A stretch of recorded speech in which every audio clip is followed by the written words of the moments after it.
بسم اللہ الرحمن الرحیم۔ السلام علیکم ناظرین۔ 8 فروری 2024 کے انتخابات ہو گئے، وہ ایک حقیقت جو ہے وہ سب کے سامنے آ گئی۔ جب ابھی یہ انتخابات نہیں ہوئے تھے اس سے چند دن پہلے آپ لوگوں نے یہ دیکھا کہ پاکستان کے تمام جو قومی اخبارات ہیں ان کے اندر ایک شاہ سرخی لگی تھی، اور وہ سرخی یہ تھی کہ وزیر اعظم نواز شریف،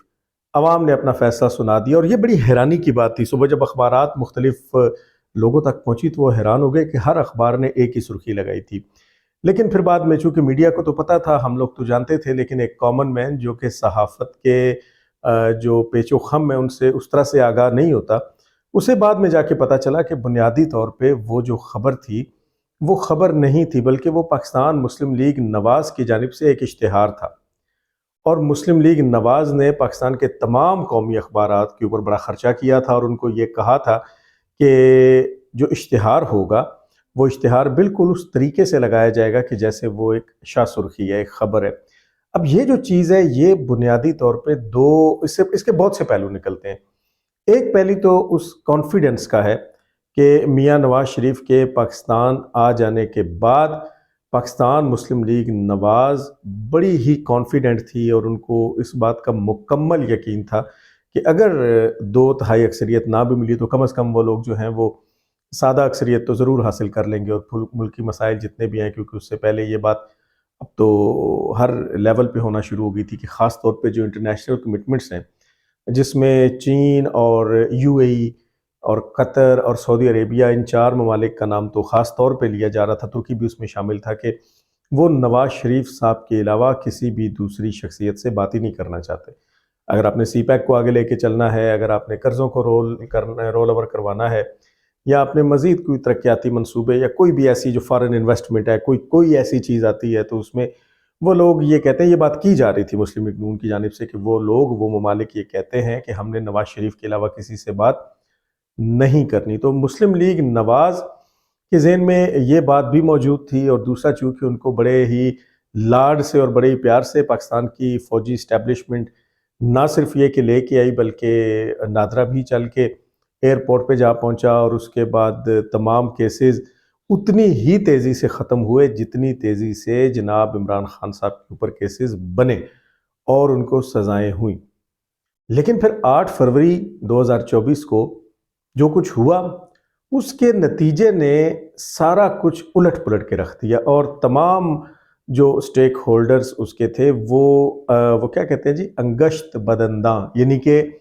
منہ میں انگلیاں دبا کے رہ گئے کہ یار یہ کیا ہو گیا، یہ تو کبھی سوچا بھی نہیں تھا۔ کیونکہ پاکستان اب جو صورتحال ہے وہ بڑی واضح ہو گئی ہے۔ اس میں یہ کہ جو پختونخوا کا صوبہ ہے وہ مکمل طور پہ بڑی بھاری اکثریت کے ساتھ پاکستان تحریک انصاف یعنی عمران خان صاحب کی جماعت کے پاس ہے، گو کہ وہ سر دست تو آزاد امیدوار کہلاتے ہیں، لیکن بچہ جانتا ہے کہ آزاد امیدوار کا مطلب اس الیکشن میں PTI ہے۔ پنجاب کا جو صوبہ ہے اس میں بھی سادہ اکثریت پاکستان مسلم لیگ نون کو مل چکی ہے، اور وہاں پہ مریم نواز شریف جو ہے وہ نامزد ہو چکی ہیں وزیر اعلیٰ کے لیے۔ اور جو سندھ کا صوبہ ہے وہ حسب معمول، حسب سابق پاکستان پیپلز پارٹی کے پاس ہے۔ یہ اب میں اس ڈیٹیل میں بالکل نہیں جا رہا کہ ان کی سابق کارکردگی کیا تھی یا کس بنیاد پہ یہ جھاڑو پھیر دیے ان تینوں جماعتوں نے اپنی اپنی جگہ پہ۔ اور ظاہر ہے جو بلوچستان کا صوبہ ہے جو رقبے کے لحاظ سے بڑا اور آبادی کے لحاظ سے چھوٹا ہے، وہاں پہ ایک مخلوط قسم کی جو حکومت ہے وہ بن جائے گی۔ بظاہر وہاں پہ پیپلز پارٹی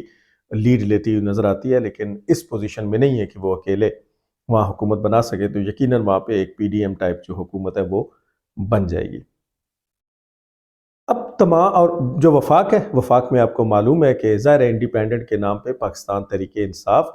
ایک واضح اکثریت رکھتی ہے، اس میں کوئی دو رائے نہیں ہے۔ اس میں کوئی دو رائے نہیں ہے کہ 2024 8 فروری کے انتخابات میں پاکستان تحریک انصاف نے جھاڑو پھیر کے رکھ دیا۔ میں نے اپنے پچھلے پروگرام میں بھی ذکر کیا تھا، اب اس کے ساتھ آپ وجوہات جو مرضی لگا لیں، لیکن میں آج بھی اس بات پہ کمیٹڈ ہوں، اب کسی کو کتنا ہی برا کیوں نہ لگے، کہ عمران خان صاحب کو جو ووٹ ملے ہیں وہ پرفارمنس کے ووٹ نہیں ہیں۔ یعنی ایسا کچھ نہیں ہے کہ عمران خان صاحب نے کوئی دودھ اور شہد کی نہریں بہائی ہیں، یا کوئی بہت بڑے بڑے میگا پروجیکٹ شروع کیے ہیں، یا کوئی ایسے ترقیاتی منصوبے لگائے ہیں یا کوئی پولیس ریفارمز کر دی ہیں یا عدلیہ میں کیسز جو ہیں عام پبلک کے جو جنرل پبلک کے جو کیسز ہیں وہ جو ایک آدمی اپنی فریاد لے کے آتا ہے اور پھر وہ اس کا بیٹا اور پھر اس کا پوتا اور وہ جو اصل فریادی جو پٹیشنر ہے وہ اس کی قبر میں مٹی ہڈیاں جو ہیں وہ بالکل گل چکی ہوتی ہیں تو انصاف نہیں ملتا. تو اس حوالے سے بھی کچھ ایسا خاص کام نہیں ہوا, کوئی ایسی چیز نہیں ہوئی کہ جس کو یاد کیا جا سکے. اگر آپ ہیلتھ کارڈ کی بات کرتے ہیں تو میں نے پچھلے پروگرام میں بھی ذکر کیا تھا کہ ہیلتھ کارڈ تو تحریک انصاف سے پہلے ہی پاکستان مسلم لیگ نون جو ہے وہ کر چکی ہے, اور اس کے بعد آپ کے لنگر خانے اور ڈیم کے بارے میں بھی ہم نے ایک پوری ڈائسیکشن جو ہے وہ پچھلے پروگرام میں کی تھی اور بڑی ڈیٹیل کے ساتھ کی تھی. لیکن ووٹ پھر کس چیز کا ملا؟ ووٹ ایک تو اس محبت اور عشق اور اس جنون کا ملا جو پاکستان تحریک انصاف کی میڈیا پالیسی اور تمام جتنے بھی مینز آف جو ہمارے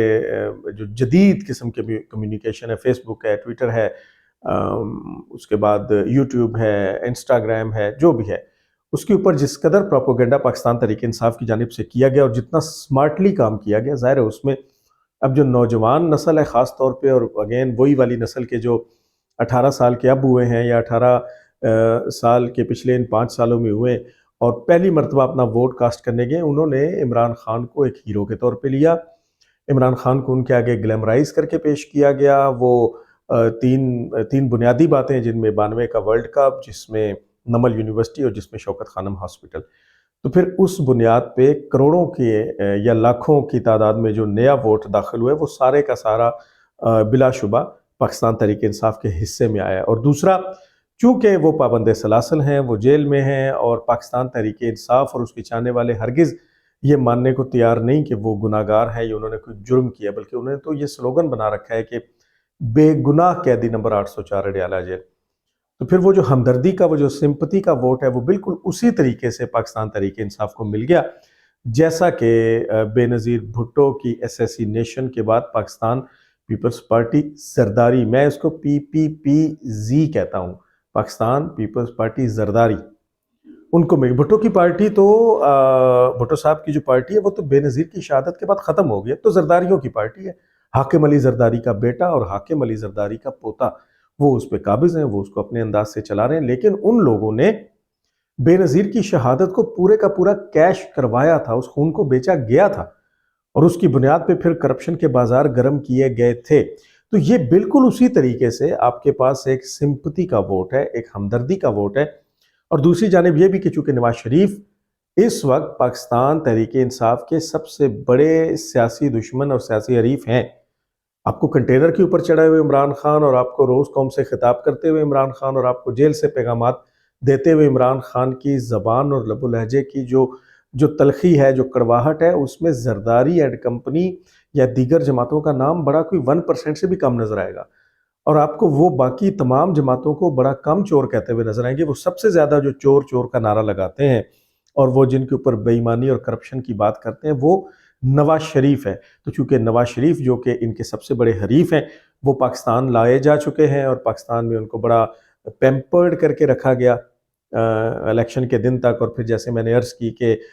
وہ لوگ اتنا اوور کانفیڈنٹ تھے کہ انہوں نے اشتہار ہی چلوا دیے کہ وزیر اعظم نواز شریف, لیکن منظر بدل گیا. یہ ہے اس کی بنیادی وجہ.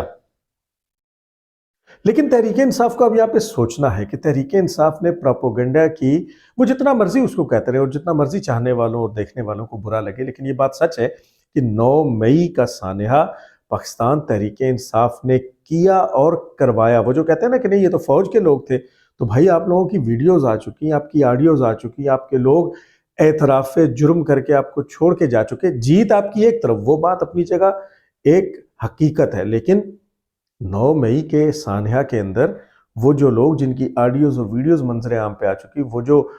سینکڑوں لوگ اس وقت ملٹری کورٹس میں جن کے ٹرائلز چل رہے ہیں اور باقی کورٹس میں جو ہیں, وہ سارے کے سارے ان کا تعلق پاکستان تحریک انصاف سے ہے. اور پھر وہ جو پہلی گرفتاری ہوئی تھی یعنی 9 مئی کو جو ہوئی تھی, جو کہ بطور مجرم نہیں بلکہ بطور ملزم تھی, اس سے پہلے جو عمران خان صاحب نے گاڑی سے خطاب فرمائے تھے اور جو بیانات دیے تھے کہ میری گرفتاری کی صورت میں یہ کرنا ہے وہ کرنا ہے, پھر شیخ رشید کی وہ مشہور زمانہ غلیظ الفاظ کی تقریر کے مار دو, جلا دو, توڑ دو, آگ لگا دو, یہ وہ سارا, پھر جو آپ کو ڈاکٹر یاسمین راشد نظر آئی، پھر آپ کو مراد سعید کی جو آڈیو سامنے آئی، پھر آپ کو یہ سارے لوگ، تو یہ 9 مئی سے انکار کریں بھی تو مانے گا کوئی نہیں، کرتے تو ہیں، لیکن جن کے آگے ظاہر ہے عوام کے آگے تو کرتے ہیں، عوام تو کچھ نہیں کر سکتی، عوام تو تماشبین ہے۔ وہ جو کچھ کر سکتے ہیں، وہ جو کوئی فیور دے سکتے ہیں، وہ جو شکنجہ کس سکتے ہیں یا گرفت اپنی ڈھیلی کر سکتے ہیں، ان کو معلوم ہے کہ چونکہ ہاں البتہ یہ آپ ضرور کہہ سکتے ہیں کہ وہ آڈیوز ویڈیوز والے شاید وہاں ان بلوائیوں کے درمیان میں کھڑے کر دیے گئے ہوں۔ ویسے تو ظاہر ہے ہر کوئی جانتا ہے کہ آپ اگر فوج نہ چاہے تو فوج کا ایک چھوٹا سا بیریئر بھی کراس نہیں کر سکتے۔ کہاں یہ کہ آپ کور کمانڈر پشاور اور کور کمانڈر لاہور کے گھر کے اندر گھس جائیں اور آپ جی ایچ کیو پہ حملہ کریں، تو ہاں یہ ضرور ہو سکتا ہے کہ فوج نے روکا نہیں، فوج نے 9 مئی کے ان حملوں کو ہونے دیا، اور اس کے پیچھے وجہ یہی بادی النظر میں معلوم ہوتی ہے کہ فوج بھی یہ چاہتی تھی کہ دیکھا جائے کہ یہ کس حد تک جاتے ہیں اور عوام کے آگے ان کا یہ والا چہرہ بھی آئے۔ تو یہ اس حد تک آپ اسٹیبلشمنٹ کا کردار ضرور کہہ سکتے ہیں۔ ظاہر ہے اگر فوج نہ چاہے تو کچھ نہیں ہو سکتا، فوج نے چونکہ روکا نہیں، اور نہ روکنے کی وجہ سے وہ سارے ویژولز اور وہ آڈیوز اور وہ بلوائی آپ کو اندر گھستے اور آگے لگاتے اور توڑتے اور ہر چیز کو ملیا میٹ کرتے ہوئے دکھائی دیے، گویا فوج نے تھوڑا سا ایک راستہ اس لیے ان کو دیا تاکہ عوام تک پہنچ جائے کہ یہ لوگ بنیادی طور پہ کرنا کیا چاہتے ہیں، اور وہ انہوں نے کر دکھایا۔ اب اگر 9 مئی نہ ہوتا تو یقین کیجئے کہ یہ جو انتخابات، یہ جو 2/3 میجورٹی ہے پاکستان تحریک انصاف کی، ایک اتنی مضبوط حکومت پاکستان تحریک انصاف کی ہوتی کہ پھر وہ ہر چیز کو رگڑ کے رکھ دیتی۔ یعنی وہ اس پوزیشن میں تھے کہ وہ قانون سازی بھی کر سکتے تھے، وہ ایم کیو ایم جیسی بلیک میلر جماعتوں کے شکنجے سے بھی باہر نکل جاتے، ان کو کسی بیساکھی اور سہارے کی ضرورت نہیں رہتی جیسے ابھی مخلوط حکومت کو ہے کہ وہ ہر ایک کی منتیں کرتے پھر رہے ہیں۔ اور یہاں پہ مخلوط حکومت کا ڈرا بیک یہی ہے نا کہ پھر جو چاہے ساتھ ملنے والی جماعتیں کریں، جیسی چاہے یہاں پہ غنڈہ گردی کریں، جیسی چاہے کرپشن کریں، مین جماعت ان کو کچھ نہیں کہہ سکتی کیونکہ وہ انہی کے سہارے پہ کھڑی ہوتی ہے۔ لیکن 9 مئی کی وجہ سے اب تحریک انصاف کو وہ راستہ نہیں دیا جا رہا، اور وہ حکومت نہیں بنا سکتے اور نہیں بنا پائیں گے۔ تو اس وقت جو موقع ہے وہ بنیادی طور پہ اس پریس کانفرنس کا نہیں ہے جو رؤوف حسن صاحب کرتے پھر رہے ہیں، جس میں وہ یہ کہتے پھر رہے ہیں کہ ہماری لڑائی ہے فوج سے، ہماری جنگ ہے فوج سے، اور ہم یہ جیتیں گے۔ اسٹیبلشمنٹ کسی بھی ملک کے اندر، ریاست، فوج طاقت کی علامت ہوتی ہے، وہ پاور کی علامت ہوتی ہے، وہ علامت ہوتی ہے کسی ملک کے اندر مضبوطی کی، دفاع کی۔ آپ اس سے ٹکر نہیں لے سکتے، اور خاص طور پہ تب جبکہ آپ نے وہ سارا جرم کر رکھا ہو 9 مئی کو، اور اس کے جو ایویڈنس ہے وہ اگلوں کے پاس آڈیو اور ویڈیو کی صورت میں موجود ہو، بیان حلفی موجود ہو، لوگوں کے اعتراف موجود ہو۔ یعنی جب آپ کو یہ کہا گیا دیکھو عاصم منیر یہ والی چوکی میں نے جلائی ہے، اور جب مراد سعید کی جانب سے یہ ویڈیو آ گئی کہ چلیں جناب پہنچیں جی ایچ کیو کی جانب پہنچیں، اور کنول شوذب کی جانب سے جو کچھ آ گیا، جو یاسمین راشد کی ویڈیوز آ گئی، اور باقی تمام لوگ، میں ایک ایک کا نام لوں گا تو پھر وہ ٹائم بڑا ضائع ہوگا، تو اس کو آپ کیسے جھٹلا سکتے ہیں؟ پھر آپ یہ کیسے کہہ سکتے ہیں، پھر عمران خان صاحب یہ کیسے کہہ سکتے ہیں میڈیا کے آگے کہ وہ ہمارے لوگ نہیں تھے؟ بلکہ ہم نے تو اس وقت بھی کہا تھا کہ عمران خان اب اگر کر لیا تو پھر اس کو آن کریں، یا تو آپ یہ کرنے سے پہلے سوچتے نا کہ یہ نہیں کرنا، کچھ بھی کرنا ہے یہ نہیں کرنا، عوام کو فوج سے نہیں لڑانا۔ اور پھر بچہ بچہ جانتا ہے، آپ اگر تھوڑا سا وہ عشق، محبت، جنون اور اس لبادے کو اپنے اوپر سے اتار کے ذرا حقیقت کی آنکھ سے دیکھیں، آپ یہ دیکھیں کہ ایک ایسا سینیریو جس میں پاکستان کی عوام پاکستان کی فوج پہ حملے شروع کر دے تو اس کا بینیفیشری کون ہوگا؟ آپ پاکستانیوں کو ایک دفعہ بھول جائیں، آپ تمام سیاسی جماعتوں کو چھوڑیں، آپ صرف مجھے اس بات کا جواب دیں کہ اگر پاکستان کی عوام پاکستان کی فوج کے اوپر حملے کر دے اور وہ سب کچھ کرے جو 9 مئی کو ہوا، تو بینیفیشری کون ہوگا؟ امریکہ، ہمارا ازلی دشمن بھارت اور اسرائیل، اور وہ تمام عالمی طاقتیں، بیرونی قوتیں جو پاکستان کو سٹیبل نہیں دیکھنا چاہتی، جو یہاں پہ خانہ جنگی کروانا چاہتی ہیں۔ دیکھیں نا، ہمارا اصلی دشمن تو بھارت ہے۔ اب اگر بھارت کی عوام بھارت کے جنرل ہیڈ کوارٹرز کے اوپر چڑھ دوڑے اور بھارت کے فوجیوں پہ حملہ کر دیں تو ہمیں اندر سے بڑی خوشی ہو رہی ہوگی کہ وہ کام جو ہماری فوج کے ذریعے ہم کرنا چاہتے ہیں وہ تو ان کے عوام نے ہی کر دیا۔ تو پھر آپ سوچیں کہ پاکستان میں جس جماعت نے یہ کلنک کا ٹیکہ اپنے ماتھے پہ سجایا، اب کیسے ان کو غدار نہ کہے؟ اب کیسے ان کو عالمی طاقتوں اور خاص طور پہ اسرائیل، امریکہ اور بھارت کے ایجنٹ اور ان کے اعلی کارنہ کہیں؟ آپ کہیں گے، بالکل کہیں گے، کیونکہ بینیفیشری وہ بھی ہیں اور بینیفیشری یہ بھی ہیں۔ یہ کسی جماعت نے نہیں کیا تھا، یہ وہ بڑا سادہ سا فارمولہ ہے کہ جس کا جواب گالی نہیں ہو سکتی، لاجیکل ہو سکتا ہے، اور لاجیکل یہی کہ جو بات میں کر رہا ہوں وہ ٹھیک کر رہا ہوں، لیکن اس حقیقت کو ماننے کو کوئی تیار نہیں۔ رؤف حسن کے بیان سے آپ کیا مطلب لیں گے؟ ایک تو ہے جی کسی ورکر کا بیان، جنہوں نے 9 مئی کو کیا، جنہوں نے چوکیاں جلائیں، جنہوں نے فوجی گاڑیوں کے اوپر ڈنڈے برسائے، اور جنہوں نے فوجی شہداء کی تصویروں اور ان کے پاک اور پاکیزہ ناموں کے اوپر جوتے مارے، جنہوں نے کرنل شیر خان کا مجسمہ توڑا، جنہوں نے ایم ایم عالم کے جہاز کی ڈمی جو ہے وہ جلا دی، جنہوں نے کور کمانڈر ہاؤس جو کچھ بھی ہے وٹ ایور جو کچھ بھی ہے، تو وہ تو عام لوگ آگے تھے نا جی۔ لیڈر پیچھے پیچھے ضرور تھے، ایویڈنسز موجود ہیں، لیکن وہ عام لوگ تھے۔ لیکن آپ نے اچھا پھر اس کے بعد آپ نے یہ بھی کہہ دیا کہ ہمارے لوگ نہیں تھے۔ اب رؤف حسن تو اس وقت پاکستان تحریک انصاف کے ترجمان ہے نا جی، وہ تو پاکستان تحریک انصاف کا اپنا بندہ ہے۔ عمران خان صاحب نے اس کو ترجمان مقرر کر رکھا ہے، وہ پریس کانفرنس میں آ کے یہ کہہ رہے ہیں کہ ہماری فوج سے لڑائی ہے، تو بھائی پھر آپ جیت کے دکھائیں، ذرا ایک دفعہ دوبارہ کر کے دکھائیں۔ اور آپ کو ایک میں خبر دے رہا ہوں کہ 9 مئی کو تو جو ہونا تھا وہ تو ہو چکا نا۔ اب اگر 9 مئی سے ملتی جلتی بھی کوئی حرکت ہوئی تو آپ یقین کریں کہ الٹا لٹکا دیا جائے گا،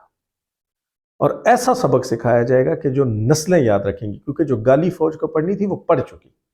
جنرل عاصم منیر کو جتنا بدنام کرنا اور جتنا گندا کرنا تھا وہ کر چکے، اب انہیں بھی کوئی پرواہ نہیں۔ اب پھر وہ جنگ ہے، اگر یہ رؤف حسن کے نزدیک پاکستان تحریک انصاف کی جنگ ہے، تو پھر جن کے ساتھ جنگ ہے ان کے لیے بھی یہ جنگ ہے، اور پھر جنگ میں سب کچھ جائز ہوتا ہے۔ تو اگر اس طرح کی غلطی کریں گے تو پھر تباہی پھیر دی جائے گی، اور یہ فیصلہ ہو چکا ہے۔ تو رؤف حسن کو تھوڑا سا اپنے اس کمزور سے گریبان کے اندر جھانکنا چاہیے کہ پہلے اس حرکت کی وجہ سے کتنے دکھ اور المیے کی بات ہے کہ اگر 9 مئی نہ ہوتا تو آج عمران پرفارمنس کا ووٹ تو نہیں ہے، میں نے جیسے پہلے عرض کی، کچھ بھی نہ کر کے کچھ ڈیلیوری نہ کر کے صرف پراپوگنڈے کی بنیاد پہ کلین سویپ کر دیا تھا، لیکن حکومت نہیں بنا سکتے، بنانے نہیں دی جائے گی۔ تو بجائے اس کے کہ سیاست کریں، سیاستدان کے طور پہ معاملات کو حل کریں، آپ دھمکی کس کو لگا رہے ہیں، اور آپ کیسے بیئر کر سکتے ہیں؟ اگر اس دھمکی کا جواب آ گیا تو نہیں کر سکتے، اب تو پہلے ہی پھنستے چلے جا رہے ہیں۔ دوسرا پھر شیرو مروت ہے۔ دیکھیں، ایک شیرو تو وہ کتا تھا جو عمران خان کا پالتو کتا تھا، اور وہ بڑا پیارا تھا خان کو، اکثر آپ کو خان کے ساتھ وہ کتا نظر بھی آتا تھا، اس کا نام بھی شیرو تھا بائی دا وے۔ مر گیا بیچارہ۔ عمران خان نے غالباً میر بخاری کے ساتھ انٹرویو میں بڑے افسوس سے اس کی موت کے بارے میں بتایا کہ وہ شیرو مر گیا۔ ایک شیرو ہے شیر افضل مروت۔ اب شیر افضل مروت کبھی آپ دیکھیں کہ وہ پانی کی بوتل والا قصہ آپ کو یاد ہوگا جی، میں عمران خان کا جھوٹا پانی لے آیا ہوں، میں اس کو ٹینکر بلا کے اس میں ملواؤں گا اور یہ تبرک سب کو پلوایا جائے گا۔ اور دوسری جانب پھر یہی تحریک انصاف تھی جنہوں نے ابھی ماضی قریب میں شیرو مروت سے لا تعلقی کا اعلان کیا تھا، لیکن شیرو مروت اس کے باوجود یہ کہ میں دنگل کروں گا اور میں اینٹ سے اینٹ بچا دوں گا، نہیں، بالکل نہیں۔ اور اب تحریک انصاف کی جانب سے اسی شیرو مروت کو، جس کا ایک کرپٹ ماضی اور کرپٹ حال ہے، گندی زبان اور لمبی زبان ہے، لیکن لمبی زبان کو کاٹنا اور گندی زبان کو صاف کرنا اسٹیبلشمنٹ کو خوب آتا ہے۔ آپ دوبارہ اس کو نامزد کر رہے ہیں بطور اپوزیشن لیڈر۔ آپ یہ بات ابھی آفیشلی تو نہیں کیا، لیکن یہ بات تو مارکیٹ میں آ گئی کہ قومی اسمبلی میں اپوزیشن۔ تو پھر آپ نے گوہر خان کو کیا سمجھ رکھا ہے جس کو آپ نے چیئرمین؟ پھر آپ پارٹی کا چیئرمین بھی شیرو مروت کو ہی بناتے۔ گوہر خان صاحب ایک انتہائی سلجھے ہوئے، ایک شریف طبع، شریف النفس، ہر پارٹی میں اچھے برے لوگ ہیں نا جی، کوئی بھی ایسی پارٹی نہیں جس میں اچھے برے لوگ نہ ہوں۔ میں نام لوں گا تو پھر وہ بات لمبی ہوتی چلی جائے گی۔ ہر پارٹی، نون لیگ میں ہے، پیپلز پارٹی میں ہے، مولانا کی جماعت میں ہے، سب میں ہے، لیکن یہ ہے کہ آپ نے اس میں چننا ہوتا ہے نا جی۔ اگر آپ شیرو مروت کو نامزد کر رہے ہیں قومی اسمبلی کے اندر بطور قائد حزب اختلاف اپوزیشن لیڈر، تو آپ سب سے پہلے تو توہین کر رہے ہیں بیرسٹر گوہر خان کی، وہ بھی سیٹ کی جیت کے MNA بنے ہوئے ہیں۔ تو آپ اپنا ہی تھوکا چاٹ رہے ہیں، کیوں کر رہے ہیں ایسا؟ یہ نہ کریں، یہ نہیں ہونے دیا. اور پھر اس سے بڑھ کر یہ کہاں علی محمد خان صاحب جیسے نفیس انسان، کہاں شہریار آفریدی جیسے نفیس لوگ، اور کئی لوگ ایسے پاکستان تحریک انصاف کے اندر شریف طبع، اچھے نظریاتی لوگ، کچھ کرنے والے لوگ، ان کو آپ دوبارہ پیچھے پھینک رہے. اور آپ نے علی امین گنڈا پور، ایک گینگسٹر حلیے والا آدمی جس کے گاڑی سے شراب کی بوتلیں نکلیں، جس کی زبان بہت زیادہ چلتی ہے، جس کے بال تک کاٹ دیے گئے، جس کو ایک دفعہ الٹا لٹکایا بھی گیا ہے، اور جو ریاست کے خلاف ہمیشہ زبان درازی کرتا ہے اور ریاست کو کبھی قابل قبول نہیں ہے. آپ اسے وزیر اعلیٰ نامزد کر رہے ہیں تو آپ کیا سمجھتے ہیں کہ وہ وزیر اعلیٰ قبول کر لیا جائے گا؟ کیا علی امین گندا پور جو ہے، اس گندا پور کو، گندی زبان والے کو ریاست معافی دے دے گی؟ جبکہ وہ خود ایک اشتہاری بھی ہے. اور آپ کو معلوم ہونا چاہیے کہ اب ریاست نے ان تمام گرفتاریوں کا فیصلہ کر لیا ہے. گیا ہو سکتا ہے 16 تاریخ یعنی کل وہ جو FIA نے علیمہ باجی کو بلایا ہے، تو کل ہو سکتا ہے کہ علیمہ باجی بھی گرفتار ہو جائیں، یا کم از کم اس کے 1-2-4 دن بعد ہو جائیں گی. اور وہ تمام 9 مئی کے اشتہاری جس میں گندا پور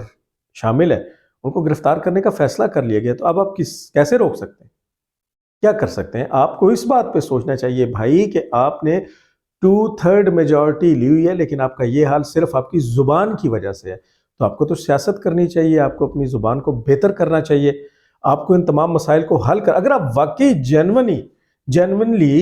پاکستان کے مسائل کو حل کرنا چاہتے ہیں، یہاں پہ ریاست مدینہ بنانا چاہتے ہیں، انصاف کا نظام قائم کرنا چاہتے ہیں، کرپشن کا خاتمہ کرنا چاہتے ہیں، تو پھر آپ ان اصولوں پہ ہیں جن کو سیاست کہتے ہیں. لیکن اگر آپ کے ترجمان کے مطابق لڑائی ہی آپ کا اصول ہے، تو پھر لڑائی کا انجام 9 مئی کے انجام کے طور پہ تو ابھی ساری پارٹی یا انڈر گراؤنڈ ہے یا جیلوں میں ہے، اور باہر آنے کی صورت نظر نہیں آتی. رزلٹ جو آتا ہے وہ آتا پھرے. رزلٹ جو آیا ہوا ہے وہ آفیشلی تو PTI کا نہیں ہے نا جی. PTI کا ہونے کے باوجود PTI کا نہیں، وہ تو آزاد امیدوار ہے. PTI تو بطور PTI ایگزسٹ ہی نہیں کر رہی. تو اگر آپ یہ چاہتے ہیں اور عوام بھی یہ چاہتے ہیں کہ ایسا ہو، تو پھر عوام کو آپ کو سمجھانا چاہیے، اور آپ کو عوام کو سمجھانا چاہیے کہ پھر یہ افہام و تفہیم سے حل ہوگا. ایسے حل نہیں ہوگا کہ ہم فوج سے لڑائی کریں گے اور پشاور کو ڈھاکہ بنا دیں گے، خدا نہ خواستہ. اب اس طرح کی باتیں، سکوت ڈھاکہ کریں گے، پشاور کو الگ کریں گے، پختونخوا کو الگ کریں گے. کس کے مائی کے لال کی یہ جرأت ہے کہ وہ پاکستان کو الگ کرنے کی بات کریں؟ ان ہاتھوں کو بھی توڑ دیا جائے گا، ان آنکھوں کو بھی نکال دیا جائے گا، اور ان زبانوں کو بھی کاٹ دیا جائے گا. اور یہ صرف اسٹیبلشمنٹ کی بات نہیں، یہ ہر پاکستانی کے دل کی آواز ہے. پاکستان کے ایک ایک انچ کی حفاظت. تو توڑنے کی بات کون؟ کبھی آپ اس کو خان کو شیخ مجیب سے ملا رہے ہیں، کچھ کر رہے ہو. بھائی آپ اپنے گریبان میں جھانکے کہ یہ سب ہوا کیوں، اس کے پیچھے محرکات کیا تھے، کون تھا بینیفیشری، کون تھا، کیا تھا، تاکہ آپ اس کا پھل لے سکے. ابھی کھچڑی پکی ہوئی ہے، اس وقت سرے دست کچھ نہیں کہا. نواز شریف صاحب بڑے مایوس ہیں کیونکہ وہ 2/3 میجورٹی کا خواب دیکھتے آئے تھے، سادہ اکثریت بھی نہیں مل سکی. اور اگر وفاق میں حکومت بنے گی، ظاہر ہے وہ مخلوط حکومت ہوگی جس میں زرداری بیٹھا ہوگا بطور بلیک میلر. وہ کمزور حکومت ہوگی، کوئی فیصلے اس طرح سے نہیں ہوں گے، کوئی قانون سازی اس طرح سے نہیں ہوگی،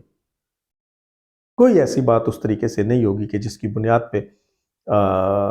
کوئی ملک کو سنوارا جا سکے. نہیں. شہباز شریف کی حکومت بن رہی ہے، سو بن رہی ہے، تو تحریک انصاف کو سوچنا چاہیے. آپ نے آج کا پروگرام دیکھا، اس کو لائک کر دیا کریں، اس کو شیئر کر دیا کریں، میرے چینل کو سبسکرائب کر کے بیل آئیکن کو ضرور پریس کر دیا کریں تاکہ آنے والی ویڈیوز جو ہے وہ آپ تک پہنچ سکے.